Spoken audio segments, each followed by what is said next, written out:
Parlando con un mio amico tifoso napoletano. Se sei nuovo qui e non vuoi perderti nessuna notizia dal nostro Napoli, in tempo reale e in prima persona, non puoi smettere di iscriverti al canale in questo momento. Ora vai alle ultime dal nostro Napoli.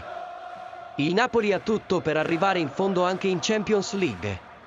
Questa è la convinzione di Rafa Benitez, che ne parla ai microfoni della Gazzetta dello Sport. E perché non il Napoli?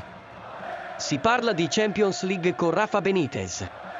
La scusa è Liverpool-Real Madrid di domani sera, ma secondo l'allenatore spagnolo c'è un'altra delle sue ex squadre che può dire la sua nella massima competizione europea, che vinse nel 2005 in una finale indimenticabile fra Liverpool e Milan. Lascia già il tuo mi piace in questo video, perché è molto importante per te non perdere le ultime notizie dal Napoli che abbiamo pubblicato qui. Grazie.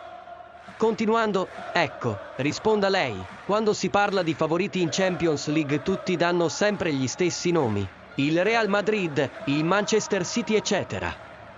Per me il Napoli ha tutte le carte in regola per imporsi anche in Europa. Sono in fiducia. Non hanno nulla da perdere, giocano bene, hanno un ampio vantaggio in campionato che quindi non rappresenterà una grande distrazione a livello fisico e mentale. Possono andare avanti in Europa e più lo faranno e più cresceranno.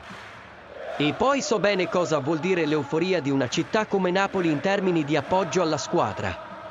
Quindi, perché no? Con questo non sto dicendo che il Napoli vincerà la Champions League, ma solo che può farcela, appunto. Mi piacerebbe molto conoscere la tua opinione qua giù nei commenti.